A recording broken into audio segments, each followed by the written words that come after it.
Willful Virgin, Essays in Feminism by Marilyn Frye. Part 2, 4 reviews. Essay number 9, Rediscovering Fire. A review of Pure Lust, Elemental Feminist Philosophy by Mary Daly, 1984.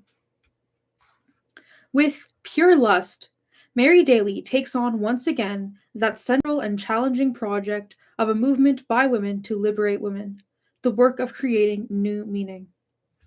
The project is challenging, partly because it is quote unquote impossible. As Alice told the rebel egg Humpty Dumpty, you can't just make words mean what you want them to mean. It is necessary because patriarchal meanings lock out the thought of women as autonomous, yet women must be able to think themselves capable of surviving independence if they are to commit themselves to escape from servitude. Much of Daly's work in Pure Lust is a scavenging through the systems of patriarchal meanings, picking up rags for a bag of semantic resources from which she and the rest of us, others, can piece our new architectures of meaning. One mistake a reader can make is to reject or scorn the project if she finds Daly's own unfinished constructions displeasing to her taste or inadequate to her experience. The new meaning form, like a new art form, will arise in the different works of many creators, not by the fiat of one. Already in this book, Daly's own fabrications draw much more on the works of many different women from many different places and times than does The Inventing of Gynecology, 1978. The work is thoroughly literate and, for the most part, very subtly responsive to criticisms and reactions feminists have brought to her earlier work. But no one thinker or artist can invent for all of us, and I find, reading Pure Lust, that I want it to be received as an ordinary, extraordinary work. It requires and deserves our ordinary, thoughtful criticism. It needs to be appreciated within a context of many women's participation in other fundamentally similar projects of meaning making. Though they are in some cases awesome and in some cases admirable, the new pictures Daly builds in Pure Lust do not entirely suit me. They do inspire and encourage me to rejoin the larger project with renewed vigor and make more pictures of my own. As for the skills of rag picking, Daly is certainly one of the craftiest among us. There is much to learn from her methods. Alice was right. One cannot just make words mean whatever one might want them to mean. Words, taken singly and in isolation, are meaningless. So is any other sort of symbol, image, or even narrative. What has meaning means something to someone, and to find something meaningful is to relate to it to other things and other meanings. In fact, to all other things and other meanings within one's experience. If I choose to introduce a new word, I have to define it, explicitly or implicitly, in terms of words or concepts by interlocutors already known. Novel utterances can be interpreted because they fit the patterns, the regularities in a semantic system. The vast majority of utterances people make are novel. Exactly that sequence of words with exactly that intonation has never before been produced. The freshest new metaphor works only because it reverberates through the existing net of meanings. Quote unquote novelty, understood as the creation of a symbol in a moment out of nothing, never occurs. It is their connection with already existing meanings that gives power to novel combinations. The impossibility of arbitrary or quote unquote absolute novelty in a culture and a system underlies the meaning making in gynecology and in Pure Lust.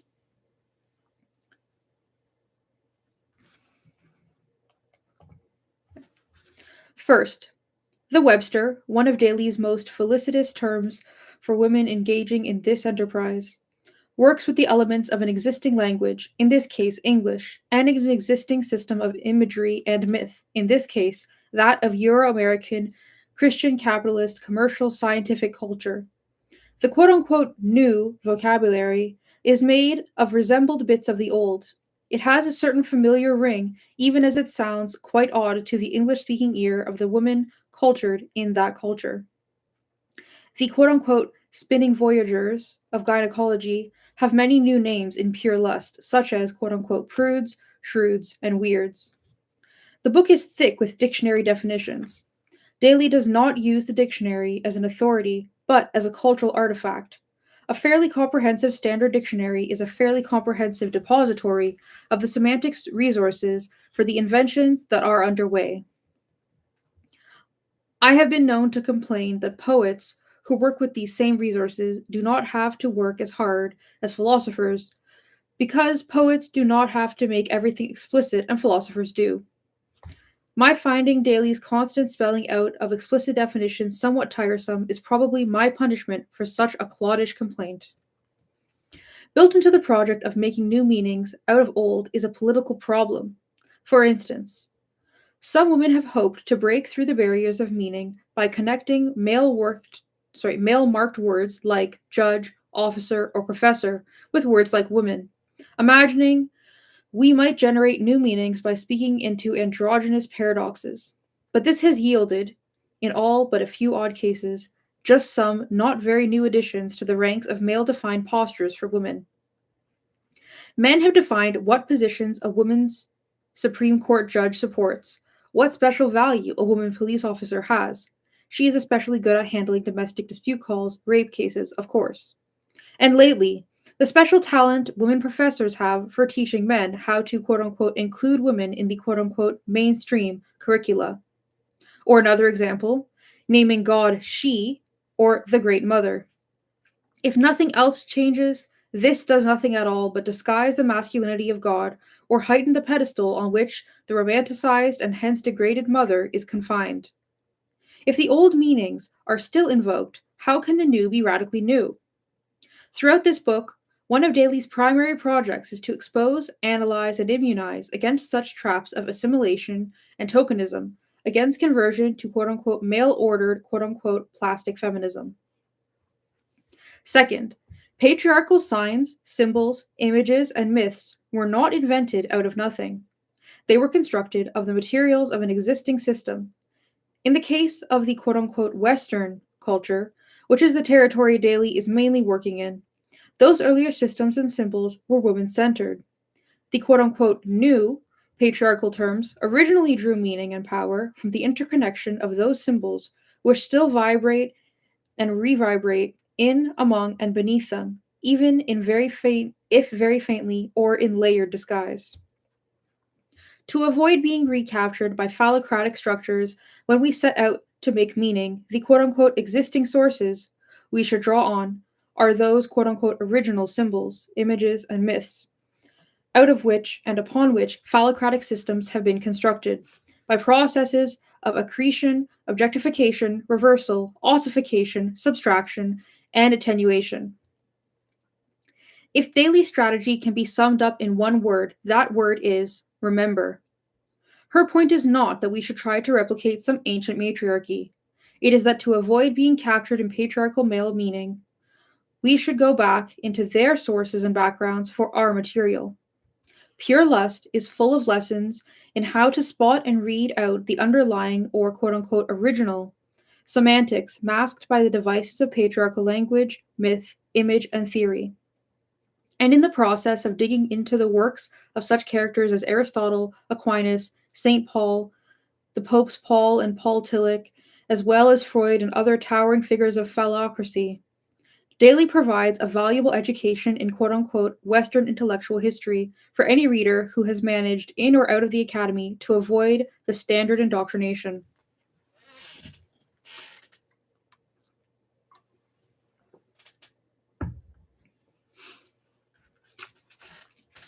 Pure Lust has three major sections, which Daly calls realms: archospheres, pyrospheres, and metamorphospheres. In the first of these three, she elaborates on the idea that patriarchal archetypes, she focuses especially on the Virgin Mary as the archetypal woman, are distorted and ossified constructions of the original images, those living, moving centers of meaning, which she calls quote unquote arch images. rhymes with rages.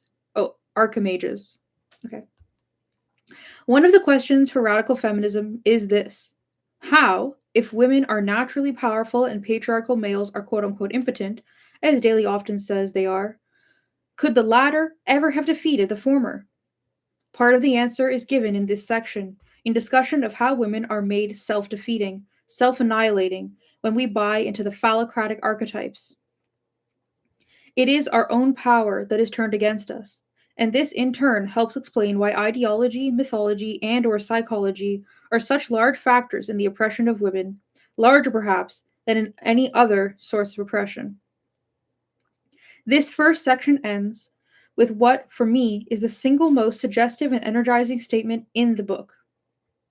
Quote, "Women must once again discover fire." End quote. The fire in question is passion, quote unquote pyrospheres, the second section, and for me the most accessible and most powerful, is about passion and virtue. Systems of meaning are not abstract, independent, quote unquote mental constructions. They arise with, and cannot exist apart from, experience.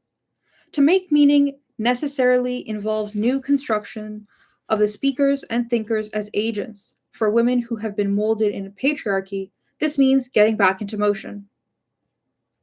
On Daly's account, she draws on Aristotle and the medievals here. True passions are motions. They are natural movements toward a perceived good or away from perceived evil. They may be quote unquote potted, dwarfed, contained, distorted, shallow rooted. This might also simply be replaced by quote unquote plastic, patriarchal passions, or emotions which are quote unquote free floating feelings resulting in more and more disconnectedness/fragmentation. Oh, sorry, as the quote continues. Since they are characterized by the lack of specific and nameable causes or objects, what the emotion is about, they must be dealt with endlessly in an acontextual way. End quote. The plastic passions she names are guilt, anxiety, depression, hostility, bitterness, resentment, frustration, boredom, resignation, and fulfillment.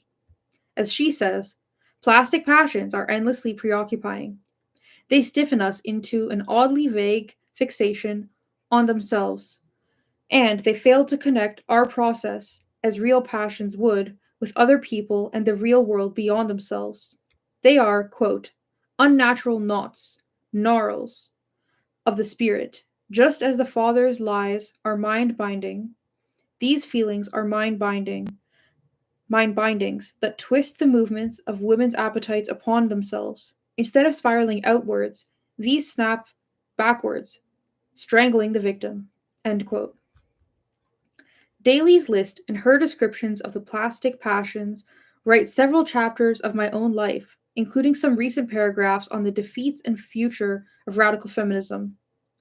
Most particularly and vividly, she contributes to my understanding of the experience of white feminists who are caught up in an endless pseudo struggle against racism, or rather, as we say, quote unquote, around racism. When white feminists are blocked or quote unquote fixed against subtle and clear headed analysis of white quote unquote women's place in racism and of the racial elements of the ties that bind white women to men, we seethe with these poisonous feelings. All of Daly's list at once, except perhaps for fulfillment, with the addition of despair and panic. That these feelings do not connect any process with any reality beyond themselves and are not really passions or emotions at all is recognized immediately by many feminist women of color who ask us, quote unquote, where is your rage? White women are indeed victims of implemented autodestructive mechanisms. Race works in white women's lives as a kind of quote unquote biological determinism, constantly reinforcing our assimilation to white men. The fixation which keeps white women from touching all of this is designed to separate us from each other. To name it all might release our rage, and the rage might liberate our quote unquote potted passions too, thus liberating many feminist women of color from the siege of white feminists' misdirected anger, distorted ambition, and shallow righteousness.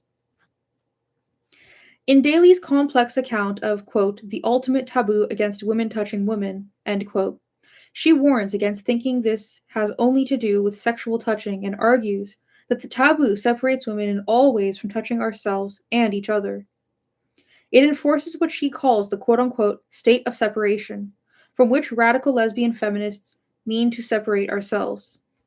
I suspect that one reason white women shrink from naming and touching racism directly is that such naming and touching is part of what the great taboo forbids. It effectively precipitates white feminists into the morass of plastic passions. The taboo against touch may also explain why the folded in attitude of confession, which Daly deplores, has seemed to be the only possible response to criticism of racist thinking or acting. Daly tries to abscond with the word race, punning it into a characterization of the running, spilling, rushing motion of the metamorphosis of the race of women. I imagine she thought that grabbing the word and carrying it off like that would work as a way of breaking its negatively charged taboo power. I like the boldness of the move, but I do not think it works. As she says, it is only by touching the taboo object that we can break the spell. Her handling of the word race is not the taboo breaking touch she wants. It seems to me to further remove the concrete problems of race and racism, and, in other sense, women of color themselves, from the range of white women's touch and capacity to be touched. In The Politics of Reality, I tried to recast the word white. Many of my friends thought that I presented as a breakout was really only a flight. After much more work, I think it is turning out that they were wrong about that. I am quite willing to be shown by Daly's further work that I am just as wrong to see her move with race as misdirected. For now, I am not buying it.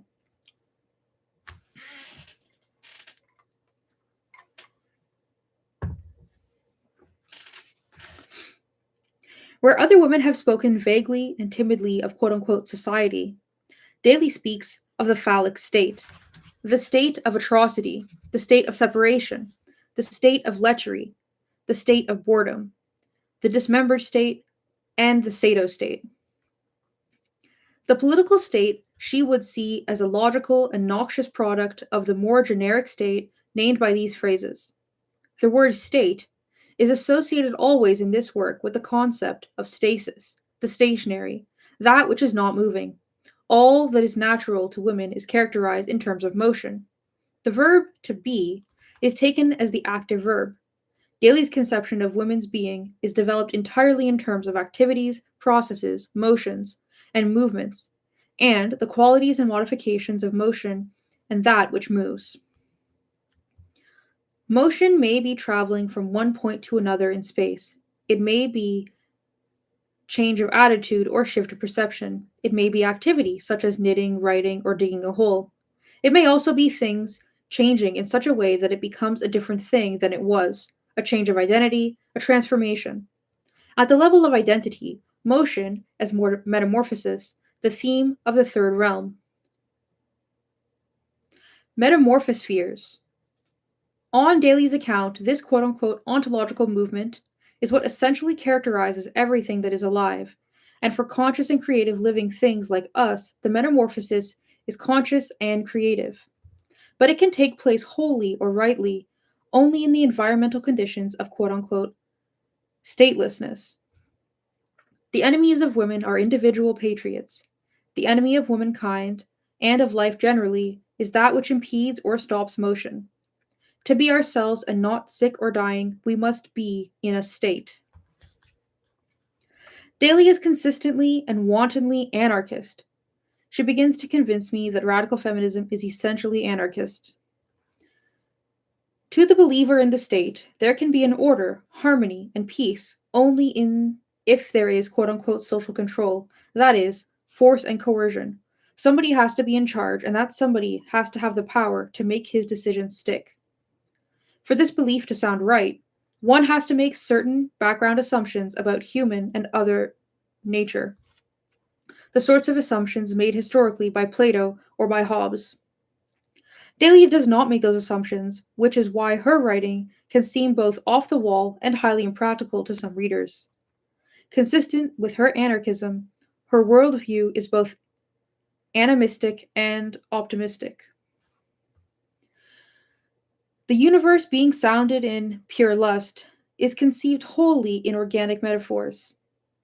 The natural harmony Daly believes in among women, in nature generally, and between any organism and the rest of nature is like the harmony of the parts and functions of a healthy plant or animal.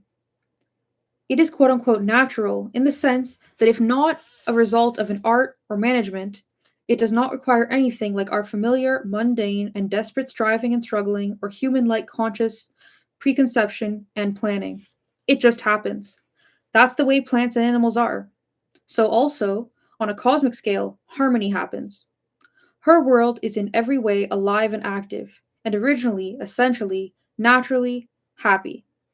Some of Daly's readers have thought her pessimistic or quote unquote negative because of her unexpurgated analysis of the malevolent and ugliness of patriarchy, its agents, and their machinations. Not so. It is the contrast between the world women experience in patriarchy and the world as she believes it to be, and in some sense is patriarchy, is quote unquote unreal, that gives her hope and makes imagination possible. She knows in her crone's bones the possibility of happiness.